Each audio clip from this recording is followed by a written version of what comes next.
नमस्कार। मैं एम के झा, हिस्ट्री लेक्चरर, झारखंड। एक बार फिर से आप सभी का तहे दिल से स्वागत करता हूं। आज के इस वीडियो में हम लोग एक बहुत ही महत्वपूर्ण विषय पर चर्चा करने जा रहे हैं, जो एग्जामिनेशन के दृष्टिकोण से काफी महत्वपूर्ण रहने वाला है। आप थंबनेल पर भी देख चुके हैं और यहाँ स्क्रीन पर भी आपको दिखलाई दे रहा होगा।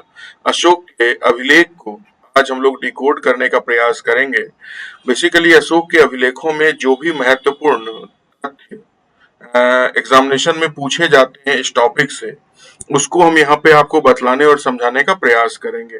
तो लास्ट तक इस वीडियो को आप जरूर देखिएगा, क्योंकि इसमें आपको बहुत सारे ऐसे रोचक तथ्य और इम्पोर्टेंट फैक्ट्स मिलेंगे जो एग्जामिनेशन की तैयारी को आपको बहुत ही आगे तक ले जाएंगे।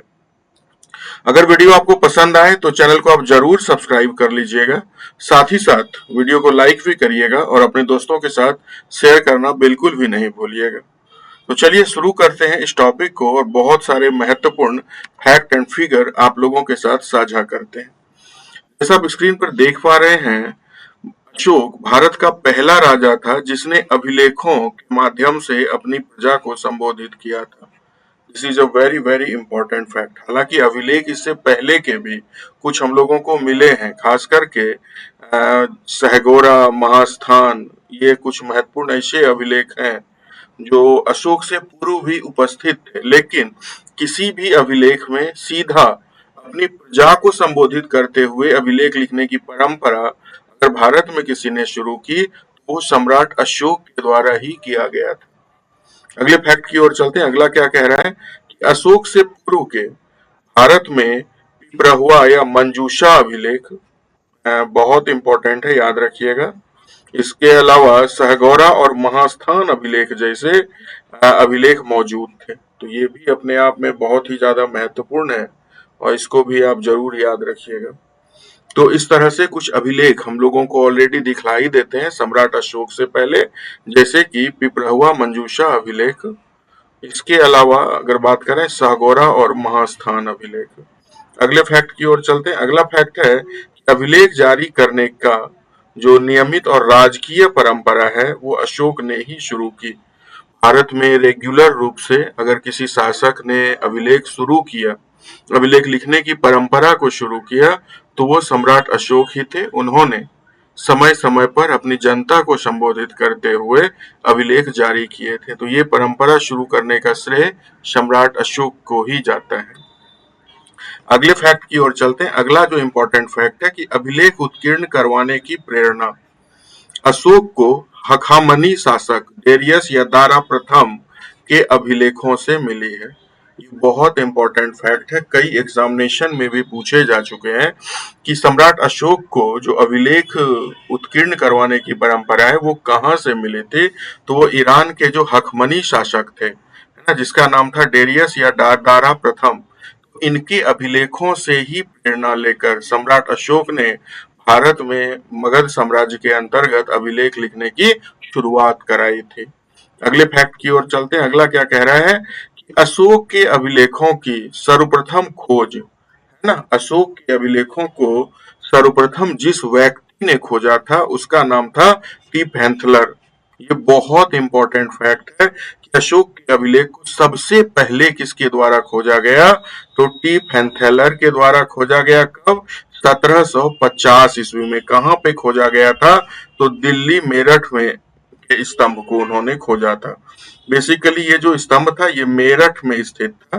बाद में फिरोज शाह तुगलक के द्वारा इसे दिल्ली ले जाया गया था। तो इसी अभिलेख को सबसे पहले फैंथेलर के द्वारा 1750 ईस्वी में खोजा गया था और ये भी अशोक के अभिलेखों की सीरीज में एक बहुत ही इंपॉर्टेंट फैक्ट के रूप में सामने आता है। अगले फैक्ट की ओर अगर हम लोग चले, बहुत ही कॉमन सा फैक्ट है बट एग्जामिनेशन के पॉइंट ऑफ व्यू से महत्वपूर्ण है कि अशोक के अभिलेखों को सर्वप्रथम 1837 ईस्वी में जेम्स प्रिंसेप के द्वारा पढ़ा गया था। ये बहुत इंपॉर्टेंट फैक्ट है कि अशोक के अभिलेखों को सर्वप्रथम किसके द्वारा पढ़ा गया था, तो सम्राट अशोक के अभिलेखों को सबसे पहले जेम्स प्रिंसेप के द्वारा, है ना, कब पढ़ा गया था? 1837 ईस्वी में। अगले फैक्ट की ओर चलते हैं। अगला फैक्ट हमारा क्या है, ध्यान से देखिए। जेम्स प्रिंसेप कोलकाता टकसाल के एक अधिकारी और एशियाटिक सोसाइटी ऑफ बंगाल के सचिव थे। बहुत इंपॉर्टेंट फैक्ट है कि अशोक के अभिलेखों की जिन्होंने खोज की वो बेसिकली ईस्ट इंडिया कंपनी का ही एक कर्मचारी था, सरकारी कर्मचारी था। वो कलकत्ता टकसाल का एक अधिकारी था। साथ ही साथ एशियाटिक सोसाइटी ऑफ बंगाल, जिसकी स्थापना किसके द्वारा किया गया था? सर विलियम जोन्स के द्वारा। तो उसके वो सचिव थे, है ना। तो बहुत ही जाने माने विद्वान व्यक्ति थे, है ना। एशियाटिक सोसाइटी ऑफ बंगाल में आप सबको पता है कि बड़े बड़े विद्वानों को ही शामिल किया गया था। तो जेम्स प्रिंसेप भी एक जाने माने विद्वान थे, हालांकि वो कलकत्ता टकसाल के अधिकारी भी थे, और उन्होंने ही सबसे पहले अशोक के अभिलेखों को डिकोड किया था, है ना। अगले फैक्ट की ओर चलते हैं। अगला फैक्ट क्या कह रहा है कि जेम्स प्रिंसेप ने सर्वप्रथम दिल्ली टोपरा स्तंभ लेख को उत्कीर्ण ब्राह्मी लिपि को पढ़ा, किंतु उन्होंने अभिलेखों में देवा नाम प्रिय प्रियदर्शी की जो पहचान कर दी, उसमें उन्होंने एक बड़ा गलती कर दिया था कि श्रीलंकाई शासक तिस से कर डाली थी। ये उनसे एक बड़ा मिस्टेक हुआ था। हालांकि उन्होंने ब्राह्मी लिपि को तो पढ़ लिया था, लेकिन वो सम्राट अशोक का सामंजस्य आप कह सकते हो, चूंकि अभिलेखों में जिस राजा का नाम जो दिल्ली टोपरा स्तंभ लेख के नाम से जाना जाता है, इसमें जिस शासक का नाम उल्लिखित था वो देवा नाम प्रिय प्रियदर्शी था। तो उन्होंने मिस्टेक वश भूलवश आप कह सकते हो कि इसका जो सापेक्षता स्थापित किया वो एक श्रीलंका के शासक थे, इस उसके साथ कर दिया था। ये उनकी गलती थी, है ना। तो ये भी एक इम्पोर्टेंट फैक्ट है, इसको भी याद रख लेना है। अगले फैक्ट की ओर चलते हैं। अगला कह रहा है कि जॉर्ज टर्नर ये श्रीलंका प्रशासनिक सेवा के एक अधिकारी थे, है ना। इन्होंने ही सर्वप्रथम प्रियदर्शी या प्रियदर्शी की पहचान बौद्ध साहित्य महावंश में उल्लिखित सम्राट अशोक से की है। बहुत इंपॉर्टेंट फैक्ट है एग्जामिनेशन के पॉइंट ऑफ व्यू से, है ना। कई बार ये नेट जैसे एग्जामिनेशन में पूछा जा चुका है, और भी अलग अलग एग्जामिनेशन में ये पूछा गया है कि सर्वप्रथम सम्राट अशोक का जो सामंजस्य है महावंश में जो उल्लिखित है प्रियदर्शी, उसके साथ किसके द्वारा किया गया? तो जॉन टर्नर के द्वारा। ये बहुत इंपॉर्टेंट फैक्ट था। अगले फैक्ट की ओर चलते हैं। अगला कह रहे हैं बीटल महोदय, इन्होंने 1915 ईस्वी में मास्की लघु अभिलेख की खोज की तथा इसमें उत्कीर्ण अशोक का नाम पढ़ लिया। ये बहुत इंपॉर्टेंट है कि बीटल महोदय, है ना, ये भी एक जाने माने इतिहासकार हुए हैं और बड़े अभिलेखविद थे। अभिलेखों का इन्होंने अध्ययन किया है और 1915 ईस्वी में इन्होंने मास्की लघु अभिलेख की खोज की और इसमें उत्कीर्ण अशोक के नाम को पढ़ने में इनको कामयाबी मिलती है। अब देख रहे हो किस तरह से चरणबद्ध तरीके से धीरे धीरे अशोक के नाम का खुलासा हुआ और हम यह समझ पाए कि सम्राट अशोक ही प्रियदर्शी हैं। अगला कह रहा है कि D.R. भंडारकर ने मात्र अशोक के अभिलेखों के आधार पर ही अशोक का इतिहास लिखा है। ये भी बहुत इंपॉर्टेंट फैक्ट हो जाता है, इसको भी याद रखिएगा कि D.R. भंडारकर, है ना, ये एक ऐसे इतिहासकार हुए हैं जिन्होंने अशोक के इतिहास को लिखने के लिए सिर्फ और सिर्फ अशोक के अभिलेखों का ही सहारा लिया है। ये बहुत इंपॉर्टेंट फैक्ट हो जाता है, इसको एकदम जरूर याद रखिएगा कि D.R. भंडारकर के द्वारा सिर्फ अशोक के अभिलेखों के आधार पर अशोक का इतिहास लिखा गया है। इसके अलावा कुछ और फैक्ट है, जैसे अशोक के अभिलेखों में कुल 4 लिपियां हम लोगों को मिलती हैं, है ना। अशोक के अभिलेखों में कुल कितनी लिपि का प्रयोग किया गया है? तो 4 लिपि का प्रयोग किया गया है। जो सबसे पॉपुलर है वो ब्राह्मी लिपि है। इसके अलावा खरोष्ठी लिपि, अरामाइक और ग्रीक या यूनानी लिपि, इन 4 महत्वपूर्ण लिपियों का प्रयोग हम लोगों को अशोक के अभिलेख में दिखलाई देता है। अशोक के अभिलेखों की भाषा प्राकृत या अर्धमागधी या जानपदीय थी, है ना। यह आम जन की भाषा थी और अशोक के सभी ज्यादातर अभिलेखों में जिस भाषा का प्रयोग किया गया है वो प्राकृत, जिसको अर्धमागधी या जनपदीय भाषा भी कहा जाता है ना। तो प्राकृत भाषा का अभिलेखों में प्रयोग किया गया है या अर्धमागधी भाषा, जो एक आम बोलचाल की भाषा थी उस समय की सोसाइटी में, जो सामान्य भाषा का प्रयोग किया जाता था वो अर्धमागधी या जनपदीय, जिसे हम सामान्य रूप से प्राकृत भाषा के रूप में जानते थे, से में ही लिखा गया है अशोक का अभिलेख, जिसमें 4 प्रमुख लिपि का प्रयोग किया गया है: ब्राह्मी लिपि, खरोष्ठी लिपि, अरामाइक लिपि और ग्रीक या यूनानी लिपि।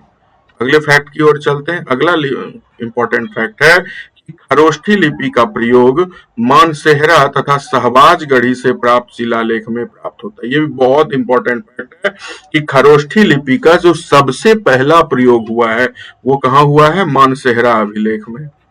शहबाजगढ़ी में प्राप्त जो शिलालेख मिलते हैं इसमें, ये दोनों पाकिस्तान में है बेसिकली, और इसमें ही खरोष्ठी लिपि का प्रयोग हम लोगों को देखने को मिलता है। वहीं अरामाइक लिपि की बात करें, अरामाइक लिपि का प्रयोग लाघमान अभिलेख, जो लगभग पूर्वी अफगानिस्तान में मौजूद है, से प्राप्त 2 लघु शिलालेखों तथा तक्षशिला के अभिलेख, जो पाकिस्तान के रावलपिंडी के निकट है, से प्राप्त लघु शिलालेख में मिलता है। कौन सी लिपि का प्रयोग? अरामाइक लिपि का प्रयोग। वहीं खरोष्ठी लिपि का प्रयोग कहाँ पे देखने को मिलता है? मानसेहरा और शहबाजगढ़ी के अभिलेख में, है ना। ये दोनों लघु शिलालेख था, ये याद रखिएगा। वहीं पहला जो द्विभाषिक लिपि हम लोगों को मिला वो सर-ए-कुना कांधार से प्राप्त हुआ है। सर-ए-कुना अभिलेख, जिसमें पहली बार हमें 2 महत्वपूर्ण भाषा का प्रयोग मिलता है। दो भाषिया जो अभिलेख है वो हम लोगों को सबसे पहले सर-ए-कुना अभिलेख लघु शिलालेख में मिलता है, जिसमें ग्रीक लिपि और अरामाइक लिपि का प्रयोग हुआ है। ये भी बहुत इंपॉर्टेंट है कि 2 भाषा के लिपि का प्रयोग पहली बार सर-ए-कुना अभिलेख में हमें मिलता है। अगला ईस्ट एंड वेस्ट नामक पत्रिका में पहली बार 1958 ईस्वी में, है ना, उम्बर्टो सिरेटो ने सर-ए-कुना अभिलेख का सर्वप्रथम प्रकाशन किया था। तो ये भी एक इंपॉर्टेंट है, क्योंकि एग्जामिनेशन में पूछा गया था तो मैंने यहाँ पे डाल दिया, है ना, कि ईस्ट एंड वेस्ट एक पत्रिका थी जो उसमें 1958 ईस्वी में पहली बार, है ना, उम्बर्टो सिरेटो नाम के एक इतिहासकार हुए हैं और इन्होंने ही सर-ए-कुना अभिलेख का सर्वप्रथम प्रकाशन किया है। तो ये भी इंपॉर्टेंट फैक्ट हो जाता है। उसी तरह से तो आज हम इतना ही रहने देते हैं। अगले वीडियो में जब हम मिलेंगे तो इसी तरह के कुछ और महत्वपूर्ण फैक्ट एंड फिगर आप लोगों के लिए जरूर लेकर के आएंगे। तो उम्मीद है आपको वीडियो जरूर पसंद आया होगा, इंफॉर्मेटिव लगा होगा। अगर मेरा वीडियो आपको अच्छा लगा, पसंद आया, तो इस वीडियो को आप जरूर से जरूर लाइक करिए, दोस्तों के साथ शेयर करिए, और हाँ, चैनल को सब्सक्राइब करना तो बिल्कुल भी नहीं भूलिएगा। मिलते हैं आप लोगों से किसी और वीडियो में, तब तक के लिए धन्यवाद।